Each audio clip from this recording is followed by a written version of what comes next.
So you just park near one.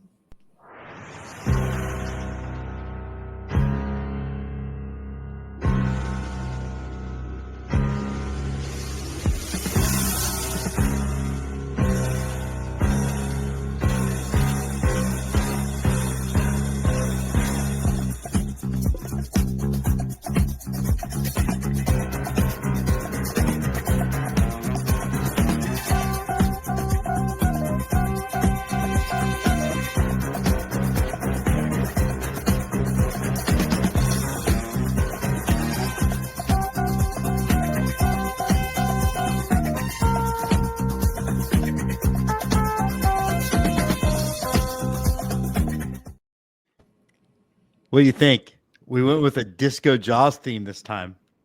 I spent last night in a Hans Zimmer coma, and we'll talk about it a little bit later. So that just, unfortunately took me right out of that. Right out of it. Welcome back to Off Day, by the way, everybody. But Jessica and I celebrate Jaws on the 4th of July. It's the 50th birthday. I'm wearing my Amityville Shacks t-shirt. I feel like you celebrate. I feel like you celebrate his entire catalog. I do celebrate an entire catalog. I do. Jim Christopher with you. Andy Tom Cheston is here, and Andy has begun with talk about getting eaten by Jaws. The Astros medical staff claims another. You think the medical staff has like pictures of like Astros logos on the front, like every time they take one down, like World War II? I don't know, but if you're Houston Methodist, do you really want to be the official medical provider of the Houston Astros at this point? Because I think they're going to get a really bad rap because I don't think we're really actually sending people to Methodist. At the same time, I'd be really questioning my doctor affiliation if I were, having a knee injury and having to go to Methodist today. I'd be like, well, maybe I don't want to have my leg amputated. Well, look, first of all, at this point, I'd rather go to the VA than Houston Methodist. And the VA still open? Yeah, well, I don't even know, but I'd rather go there. Look, we're obviously having some fun. This situation is not Jordan's hand, and it's not Kyle Tucker's leg. Everything that I've been reading is that it's such a hairline fracture that is so small that it wasn't the X-ray that missed. It was the X-ray missed it. The MRI didn't. So it's not as if I don't know that the same malpractice, but this is what happens, Andy, when you have 10 instances where you can't diagnose a problem that we're not going to give the benefit of the doubt. No, and it's just more acid. I wish I could understand, and I think part of it is our fan base's fault. Not 100% of it, not even like 90% of it, but some of it. That we have this really weird need and demand for instant information. And I think that the Astros have overcorrected from the Dusty Baker era now with having immediate answers. And those immediate answers have almost always been wrong on these injuries, especially this season. Because I believe that it was at least the front office releasing a statement that his ribs are just sore. He'll be fine in a couple of days, to now he's on the 10-day IL because there's a break and we didn't see it. Don't make the first statement if you haven't even done the scan to see the second, to get the information for the second statement. There's got to be a happy medium between keeping the media informed, if that's part of what you want to do, Dana Brown, and giving them actual information that's real, because it feels like the first statement is never real. It does seem like Dana Brown is driven by a commendable desire to be a lot more transparent with his former people. This is the part of the show where we get caught up reading comments. We are reading comments. You know what? Might as well. We're going to be obviously talking about the Cubs series. Jim had his reading face on. I did have my reading. Well, Jeff from Behind the Ivy has joined in. He's pointed out some things that we were all very excited about, Andy. The series obviously was a great one for the Stros. 9 days until Superman. Yes, that will definitely be a topic of conversation for next week. And he's talking about the Cubs are the opposite. Cubs fans are the opposite. The Cubs they basically wait to get all the information, then release info, and the fans are mad that it takes so much time. And I think he brings up what you're talking about. fans are never going to be happy unless the answer is immediate and the guy is fine. Yeah. And there is no happy place.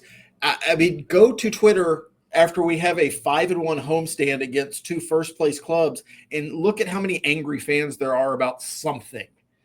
Why did we put Hader in this game? Why did this guy bat in this part of the order? Our fan base is a miserable group of people for people who have been, for a decade now, really the beneficiaries of the way Major League Baseball is played now. We are a grumpy, unhappy group of people, and I don't think some of these people would have survived in the 80s when old man rant here. You were happy at that 81st win if you got it. That's the thing. People who watch this show or watch whatever iteration of the show is being knows that we always will celebrate the 81st win and the 82nd and the 82nd, because then you got a winning season. Yeah, I mean it really is a case of a really spoiled fan base, and I want to dive into the homestand because it was actually fantastic. Now, if you look at what the homestand was, the first game of the Phillies began a series of 9 games, 3 of which were against what is barely a baseball team in the Colorado Rockies starting tonight. But this is maybe the toughest stretch the Astros had so far and will have for the rest of the season. And that was 3 games against the Phillies, 3 games against the Cubs, and 3 games in LA. Now, of those 9 games, they've already won, Andy, 5 of them, which means no matter what happens in LA, they will have a winning record in the toughest 9-game pocket of their schedule, without Yordan, without Jeremy Pena for a couple of them, without Christian Walker hitting, and with a really subpar, Jose Altuve, he's going through it this year. There should be nothing but uniform happiness and excitement for the direction of this team, which is clearly better than last year's team. And I wonder if part of the reason why you don't see that is that they don't want to give Dana Brown any credit because they have already established in their head that he sucks, and anything else that doesn't back up that hypothesis is therefore wrong or unimportant. I mean, I think that's part of it because there's still a part of our fan base that needs Jeff Luhnow to be pulling the strings, or they need James Click to be pulling the strings to maybe a lesser extent. And those guys aren't coming back. Dana Brown, I think, is doing a very, very capable job of putting the pieces on the 40-man roster and beyond to enable this version of this team to win this year. There have been fits and starts. Nobody planned on Yordan missing. He's had 100 at bats so far this year. He's been out since May 2nd. I don't think we're going to see him before the All-Star break. Frankly, I honestly don't see a reason to see him before the All-Star break. The All-Star break's 12 games away. Like, there's no real point. Nobody expected to lose 2 starters to Tommy John surgery. Nobody expected it to take 3 years for Lance McCullers to come back to pitch. I mean, just there have been issue after issue after issue with health with this team this year. And I know that's not unique to the Astros, but this is the team we watch, so we feel it more. And this Jeremy Pena thing is just another blow, but that's balanced by the fact that this team somehow just keeps winning baseball games. The Mariners are on a little bit of a tear right now. They're actually hitting the ball and pitching well, and they've still managed to pick up half a game in 2 weeks. Yeah. Well, like I had the joke on Twitter the other day where at the beginning of the stretch I was just discussing, if it would have been us, we would have been saying, well, here's our opportunity to close the gap. And they've absolutely not closed the gap. I actually think in the macro of the 2 weeks, they've actually lost a game. Yeah, I think that's how it started out. There were 5 and now there's 6. This is a team that is getting contributions from the most unlikely of people. The next of which is probably going to be Shea Whitcomb coming up and somehow getting a start here or there, even though the Astros have zero faith in his ability to field a ball or hit a ball or really do anything with a ball. He probably could step on a ball and maybe trip over a ball. That's kind of what I'm hoping for. But you're getting contributions from guys, castoffs, Luis Guillorme, who is a viable major leaguer only because he is an excellent fielder. But he's an excellent fielder at 3 infield positions, which all of a sudden we need because Mauricio Dubon is now your starting shortstop. Yeah. Nobody penciled that in March saying this is how we're breaking camp and hoping things are going to go. But this team just keeps winning, and it keeps winning because Dana Brown is a very good GM and has built a team that wins because of pitching and because of defense. It's such a in many ways, this Astros team is such a throwback to the kind of baseball that, particularly baseball in Houston, that you and I are used to watching, where you got to figure if that you're gonna get dynamic pitching at game in and game out, and we're getting it from guys that you and I had never heard of before a month ago, frankly. But if you hold a team to 1 run or 2 runs, you're gonna win, and that's what the Astros are doing with a lot of, I feel like, offensive bullets that are still on the table that could come out. I don't think Christian Walker is going to be this inconsistent the rest of his Astros career. I just don't. Yeah, and you talk a little bit about the stretch of these 12 games that we entered into last Monday. The results and the challenge and the results are very reminiscent of what this franchise faced in 2022 around the All-Star break, because there was I think a 12-game series where they had to play the first place Mets at that point twice and then the Yankees. Yeah. And so there were 12 games. 9 of those were against very good, very hot teams at that time. And the Astros, like they did this week, surprisingly won all those games. Now, if you're looking for a negative, and our fan base does, Saturday against the Cubs showed how fine a line that we're walking right now, because it's going to take one bad start, and I don't even blame Lance McCullers for that start. The Cubs are a very good offensive team, and Lance McCullers should have gotten a rehab start. There was no reason to put him in the rotation Saturday other than the Cubs kind of struggle against left-handers. Let's see if it works out. That seemed to be the idea. So Dana Brown's not infallible. Yeah, certainly. But that's how fine a line this team is walking right now, is if you don't have great starting pitching, it's going to be really hard for your offense to stay in a slugfest, especially going into this next 9 days or 8 days without Jeremy Pena, who is, without much discussion, the MVP of this team this year. I don't think there's anybody who has a legitimate argument unless you start looking at a Hunter Brown as an MVP type. Or Josh Hader, yeah. Yeah, but I think Jeremy Pena far and away has exceeded expectations. He is the player everybody pretended he was after the World Series in 2022 right now. It's got to come from somewhere, and the pessimist in me thinks it's going to stop at some point.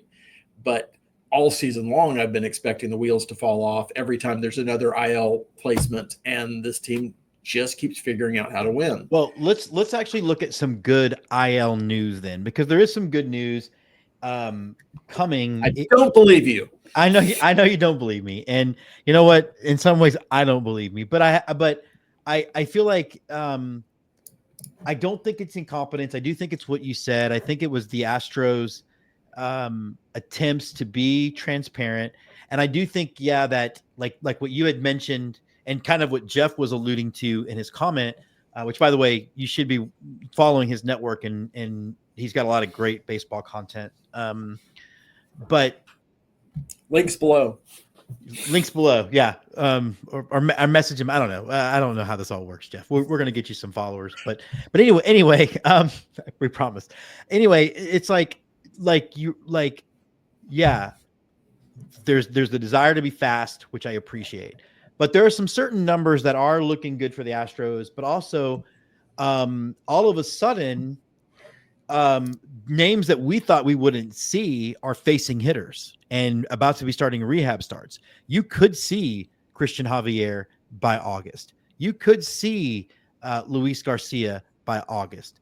They said there's an outside chance Jordan could play against the Dodgers. Now, I don't think that they should. I think at this point, with the schedule lightening up, you might as well just wait till after the All-Star break. But when you look at what the Astros have remaining, more than halfway through the season, right this very second, According to tankathon.com, which is one of my favorite favorite websites to visit when it comes to this stuff, they have the 30th most difficult schedule left. The Mariners have the 19th most difficult schedule left. And the Rangers have fallen off the face of the earth. Who even gives a shit anymore? But according to Tankathon, and I want your take on this. I'm going to try to do the math in my head really, really quickly. Yep. I'm sorry, but Adolis Garcia hit an electric home run last night. The Rangers still lost by 4, but it was electric. It was electric, man. Yeah. I love how that guy's gone from Ranger fan thinking he was better than Altuve will ever be to he's probably going to get traded at the deadline. Probably. Cut. But according to Tankathon, the Astros have 24 what they would classify as hard games left. And they have, 14, that's 29 games left that they would classify as easy. It's right there for the Astros to be everything they want to be, and at a minimum be the number 2 seed in the playoffs, as long as they just play baseball. And I do think that's well within their capability at this point. Yeah, I don't know who bets against them right now, because as dire as things look from a everyday roster standpoint, Jeremy Pena will be back in when the IL period is up, I assume. So 8 days from now, he could be back. I see a world where maybe he stays out till the All-Star break. I don't know how necessary that is. Yordan Alvarez will come back. Historically, he's going to hit if his hands are healthy. I still expect that Dana Brown will make a move, because GMs for contending teams tend to make moves for another bat. I don't know where you play this other bat at this point. That's a conversation that I think Cedric Mullins is one of the guys that has been attached to the Astros. I don't know who you play him in place of. Do you play him in place of Altuve? Do you play him in place of Jake Myers? Because none of the situations that has those guys in the outfield is going to change with an addition of another outfielder. Ideally, what you could do is pick up a left-handed or a second baseman who hits left-handed, and there's a few of those out there. I think the Rays probably have one that they'd be willing to deal, because the Rays are always willing to deal. But there's a lot of good coming left for the Astros from a roster perspective. I still hold out hope, and maybe I'm whistling past graveyard or the fool's errand or whichever item you want to put on there. But I still think Christian Walker is going to start hitting at some point. He is visibly upset with his performance, and if you watch the game on Sunday, no matter how far they kept the field mic away from him, you could still hear how upset he was with his at-bats. And I'm guessing if you were in the first 10 rows of the stadium, you heard all the colorful language. So maybe he gets fined in kangaroo court. I don't know. But I just think there's a lot of good things that are going to happen position player-wise. And like you mentioned, the rotation and the bullpen are just going to get better, because these guys who are trial by fire, Walter. Was Walter on anybody's radar coming in? And if he can just let loose for 1 inning, 3 batters or 4 batters, imagine how much better that bullpen is than, I don't know, Caleb Ort trying to duplicate his career year last year. So there's going to be things that get better even on the pitching staff that's really, really good right now. So everything's really positive for the Astros right now if they can just get healthy and have that happen sooner rather than later. Yeah, and the to the point of all of that too is they get to do all of that with a 6-game buffer, and I don't think that I don't see the Mariners picking up enough that they're going to all of a sudden just rocket past the Astros. They've certainly had opportunities to do that, and they just haven't. In part because they can't win when they need to, and the Astros just sort of keep winning when they're not supposed to. Yeah. Meanwhile, we get to watch Fromber and Hunter Brown pitch 2 out of every 5 days. That's kind of a blessing right now, because those guys are on top of their game. Hunter Brown is a legit Cy Young candidate, although I don't know if he plays in the correct media market to win it this year. But it's just there's a lot of good things that people I don't think were expecting the Astros to be able to do. Not just the national media, who constantly has written us off since 2020, but definitely amongst our own fan base, because I think in spite of ourselves, we have to start recognizing that this is a really good team. It's a really good team, and like we were saying earlier, Dana Brown deserves all the credit. I do want to throw a little credit to Joe Espada's way, where on Sunday start with the Cubs, Fromber, he lost it all of a sudden. He could have deployed the bullpen. Instead, he did what I think more managers should do, is he saw a pocket, he saw he needed his best reliever, and he went to Brian Abreu in the 7th inning, and that proved to be the difference in the game. And I think we've got to start giving Joe Espada credit for not just these in-game decisions that I think go under the radar that he's doing a great job making, but he's also keeping a clubhouse together that is riddled with injuries. And I want to get your take on Joe Espada before I bring up an article by Chandler Rome. I think Joe Espada, as much as he struggled at the beginning of last season, kind of adapting to his job on the job, I think this year he's been really, really, really good. And I think Astros fans don't give him quite enough credit for the moves he makes. Some of the criticism I've seen of him online is that he rests guys in weird places and that he falls in love. And he does have some issues with, certain I love this bullpen guy and I forget about this bullpen guy. Right. Brian King doesn't pitch for 6 days at a time and then, gets shelled and we get mad at him. Some of that's on the manager. But I think he has grown into his role. And it's, believe me, harder to be a manager of a team that your one superstar is Jose Altuve that's healthy and you're getting good performances from Jeremy Pena and Jake Myers and not much else. Isaac Paredes probably should be there as well. But you're still winning games, and you're winning games with the tools you have available to you. That's, to me, a mark of a good manager.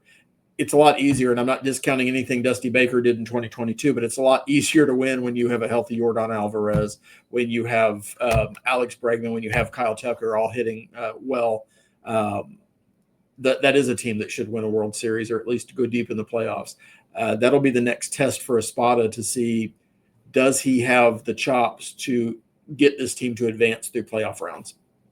Isaac Paredes, he really put on display the other day what kind of what he's brought to this team, as good as advertised when it comes to plate discipline. I think he saw something like 35 pitches across 4 at-bats, which pushed the Cubs starter into the 100-pitch realm, and then he faces Jose Altuve on his 105th pitch, and it gets deposited over into the Crawford boxes. Like that doesn't happen if you don't have Paredes seeing 30 pitches across 4 at-bats or whatever it was. Like, it was a real team effort. And I think we get too many fans don't get enough about baseball and the game inside the game and how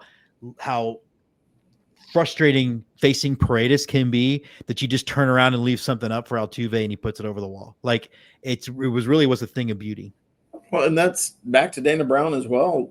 You go up, pick up an Isaac Paredes, you pick up a Christian Walker. Both are guys who see a lot of pitches. I think Paredes certainly goes to the extreme on that, but these are both guys who have a more patient approach to the plate historically. I know Walker's results have not been there this year.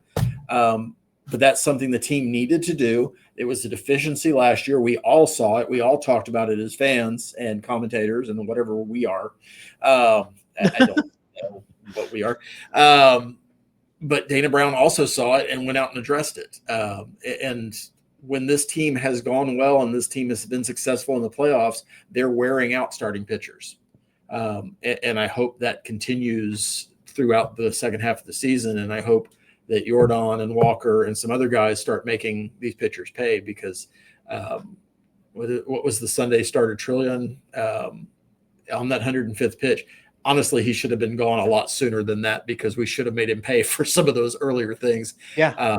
But this is the team we have right now. And Fromber kept that game in check the entire time until Abreu came in and picked him up. Yeah, really. And what's been kind of fun is the Paredes effect has also been contagious. I mean, Altuve, I think they said he's been walked in 4 straight games. Yep. I think there are entire years of his career where he was not walked 4 times. an entire season. So you are starting to see it become a little bit more contagious. And you're exactly right. It was a deficiency that was pointed out middle of the season last year, and it was addressed during the offseason, which is what you're supposed to do when you're the general manager. I think the biggest beneficiary of that's been Jeremy Pena, because he's taken the lessons from the guys that they brought in, and he's been dramatically more patient at the plate, which has led to, having a plus 300 average and being, a dark horse MVP candidate. He's not winning MVP, certainly team MVP. He's not Aaron Judge. He's No, not. he's probably top 5, but he's not going to win it. But as a shortstop, he's literally everything you could ask for right now. Totally. And I think a lot of that is learning to lay off that slider, and you learn to lay off that slider when you're not just going up there hacking at the first thing that anybody offers you.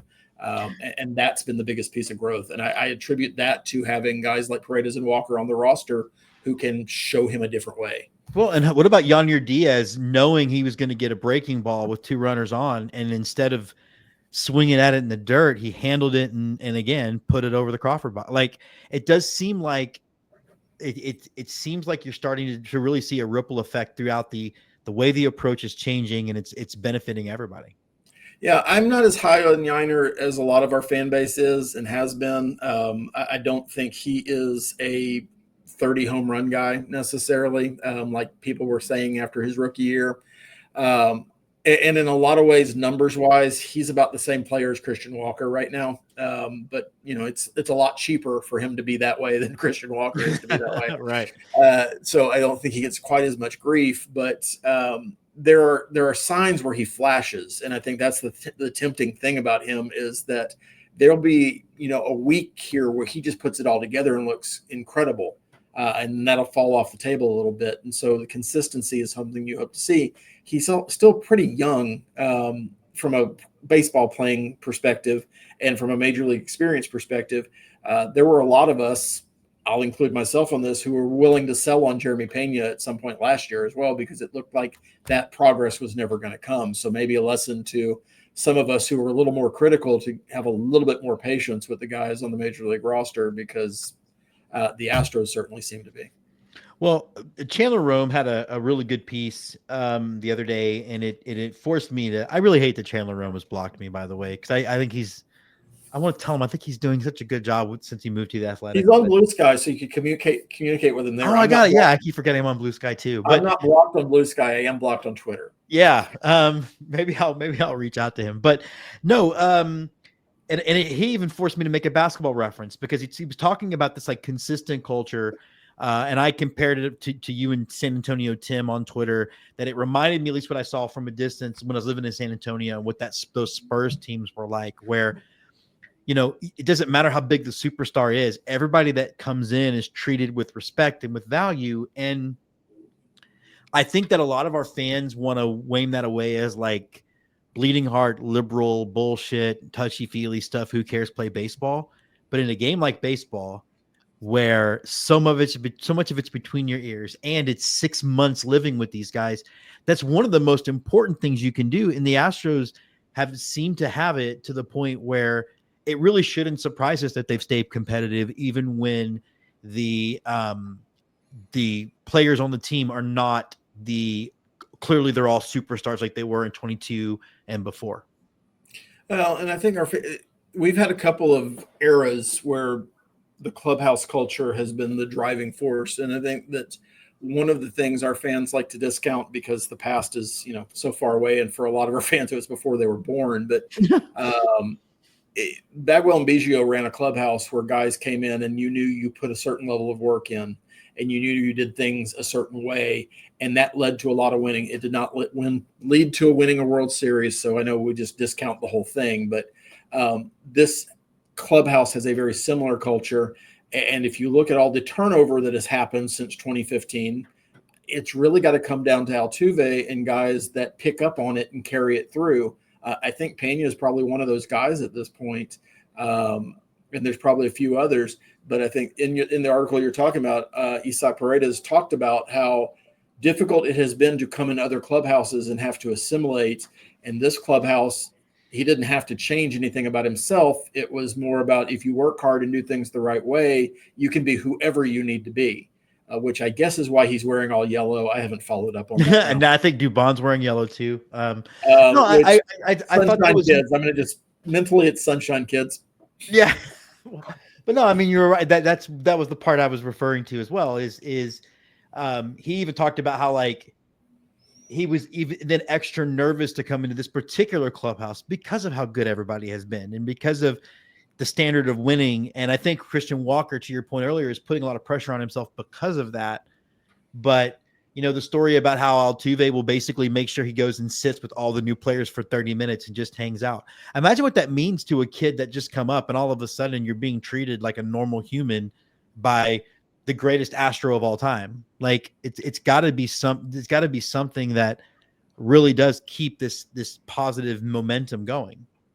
Bill Spires is not currently in the clubhouse. Greatest Astro of all time. What are you talking about? It's clearly Bill Spires. Hey, we spent a lot of years trying to replace Bill Spires once Bill Spires moved on. We did. He's almost Bill Brasky-ish in my mind at this point. The kids listening do not know who Bill Spires or who Bill Brasky is. I don't care. We do this show for us. Anybody else, the 23 of you who are watching right now, thanks, but you're just watching us talk. Yeah, and hopefully you're all our age and you're like, hell yeah, Bill Brasky and Bill Spires, the real killer bees, in my opinion. Yeah, what are you gonna do? Before we go, I know we do have some pop culture stuff. You saw F1. I did. Tell us.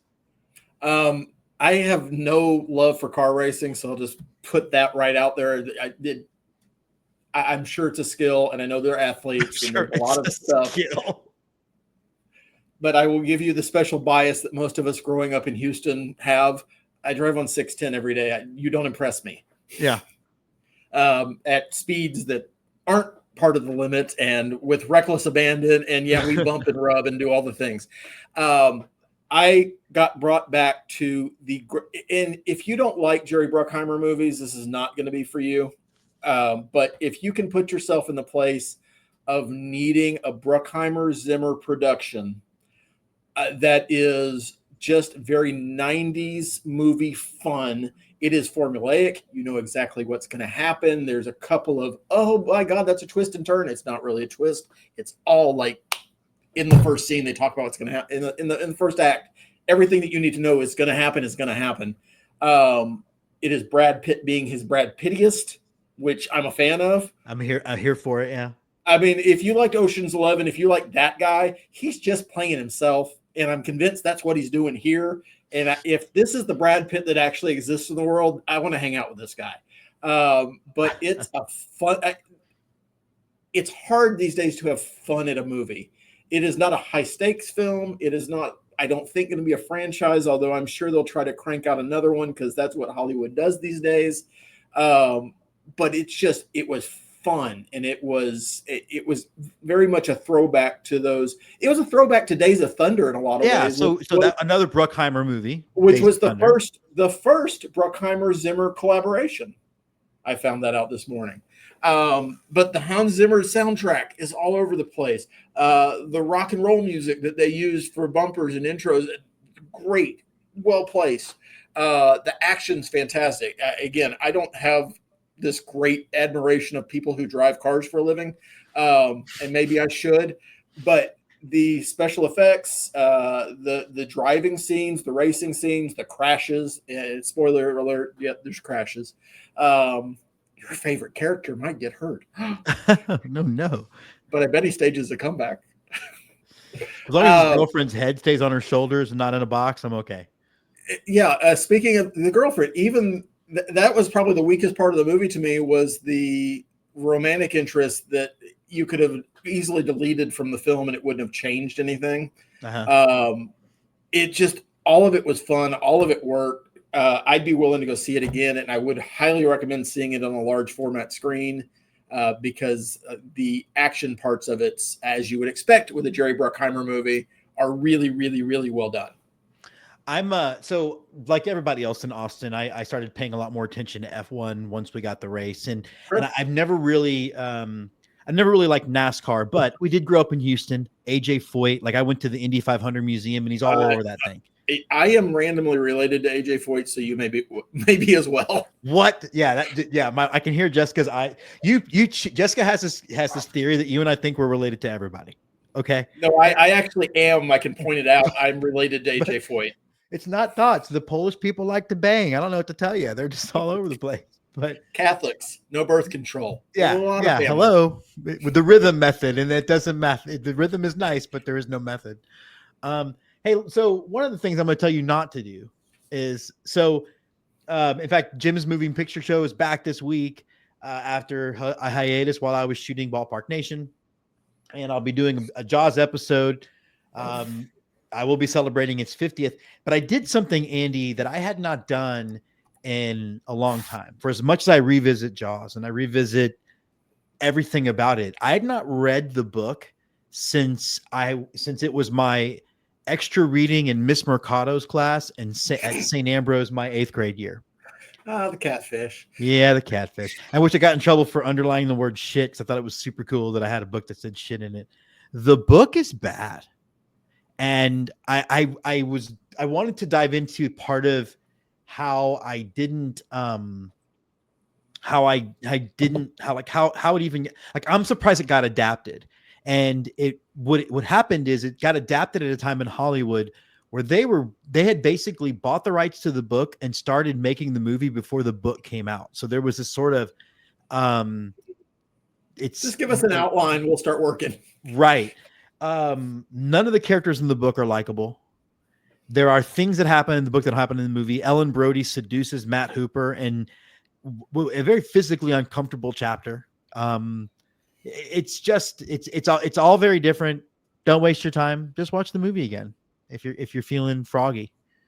I mean, isn't this kind of true of a lot of Forrest Gump? The novel was meh. The Natural as a novel, I know there's some people who are going to, I love that much better than the movie. No, the movie, The Natural, was far superior to the book. Not even because of the ending, just a number of different ways. I feel like Hollywood does that a lot, though. We'll get the intellectual property, but then we're going to just tear it to shreds. I think that's like Stephen King's general disdain for the entire industry, right? Sure. I mean, it is. And I think the Stephen King thing is what helped give birth to The Book Is Always Better. There's nothing Spielbergian about the storytelling in the novel, where there is so much, obviously, Spielberg, even before he knew what a Spielberg film was when he made Jaws. There's a lot of Spielberg in that movie. And so it's just fascinating to me because like I like the Godfather novel. It's way different, but I like them both. But the Jaws book, it's just not well written. And it was shocking to me how bad it was. Well, this is just a vote for not reading, which is evidently what the current administration would prefer us to do anyway, so I'm good with that. Speaking of presidents, I will throw one more little treat in. I was pleasantly surprised. I like a good documentary, and I think a good documentary can make any subject interesting. And I was really pleased to find, as I was scrolling through Apple TV, a movie that I guess was released in the past week, Deaf President Now. And so it's about a 1998 or 1988 student uprising, and I can't pronounce the name of the college, but it's the National Deaf College in Washington, D.C. So it's exclusively deaf children and deaf college students. And they had a president that was hearing pushed on them that did not sign, did not understand because the board thought that they were not capable of being adults, basically. That was the general gist.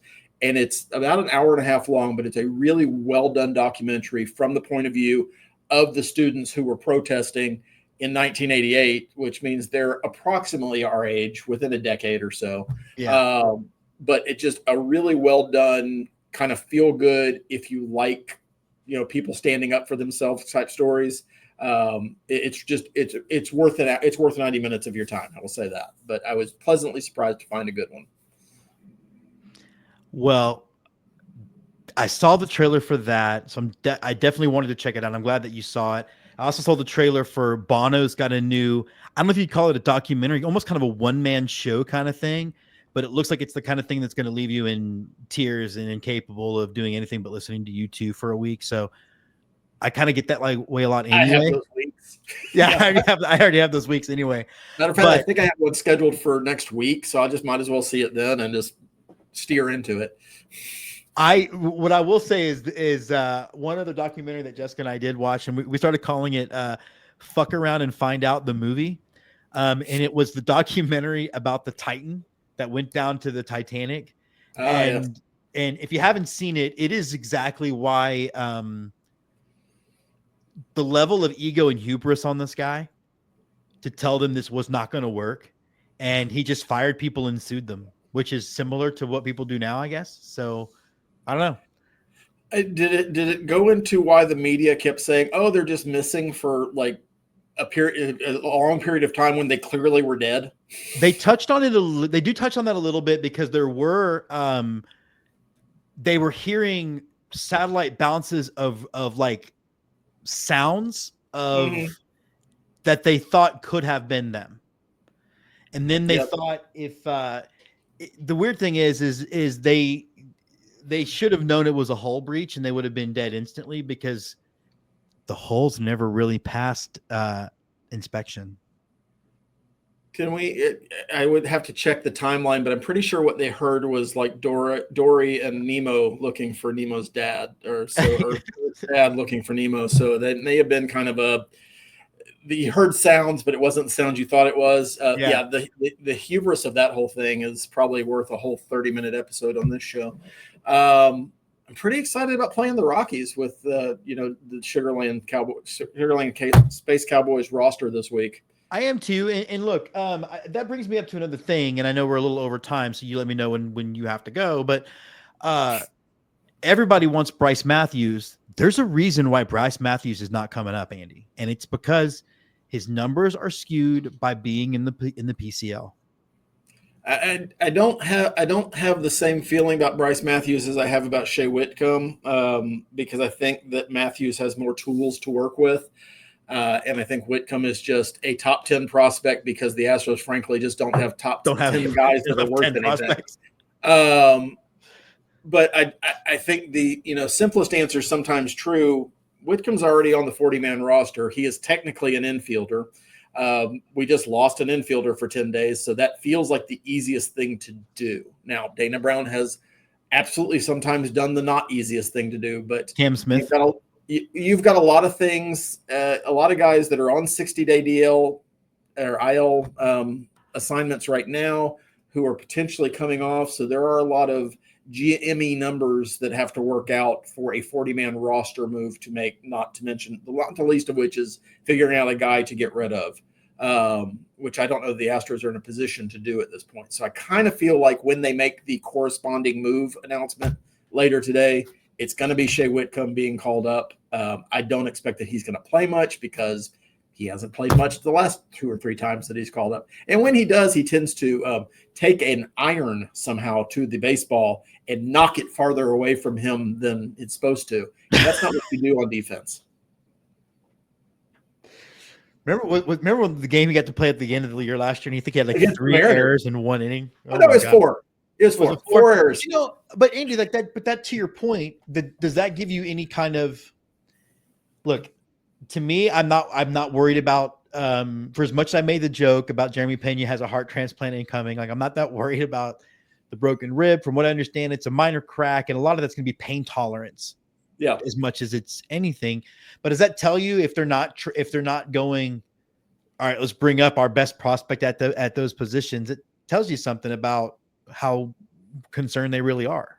What I want to see is Jeremy Pena in a Dan Pastorini style flak jacket. If he's a real man, he'll go out and just play with it and not have to worry about it. The Astros are limited. I think Dana Brown's done a lot of good work, and I think you're going to start seeing the fruits of some of those labors with guys who come up in the next few years. Mm-hmm. But we're still sifting through a lot of the old regime and some bad calls on player assignments. Hey, you're not allowed to question James Click on this show and Astros Twitter because that's like questioning. In fact, they'd rather you question Jesus. Well, I think there's 2 things. I think this is the guys we dealt last year for Kikuchi, for instance. That's what was left in the organization. But you have to acknowledge too that we've given up a lot of talent that hasn't worked out. in major league assignments for players during this decade run. So, it's you didn't get Zach Greinke for nothing, although I think if you ask the Diamondbacks, you did get him for nothing.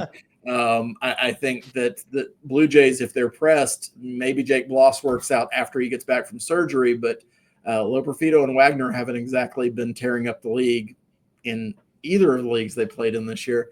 So, Brown had to move some merchandise, so to speak. And I think there's still a couple of those guys in the organization that we've got to figure out how to disengage from. And I think that a couple of them are probably sitting on the major league roster this week.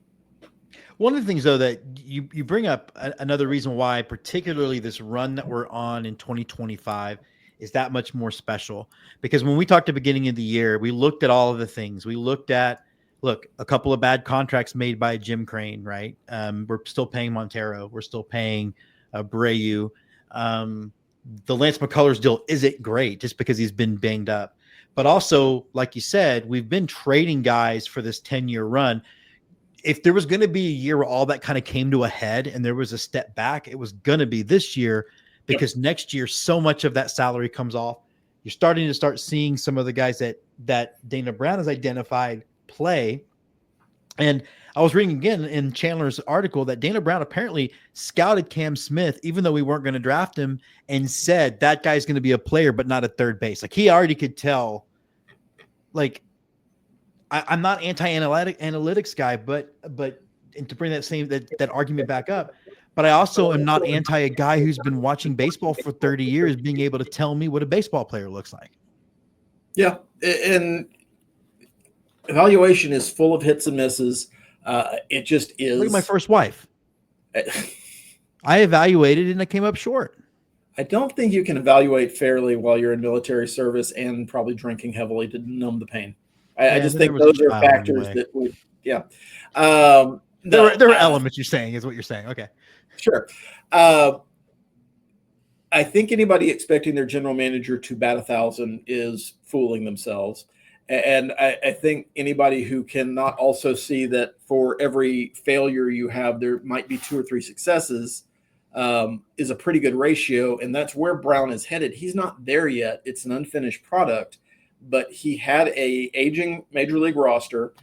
He had a minor league system that had not enough talent.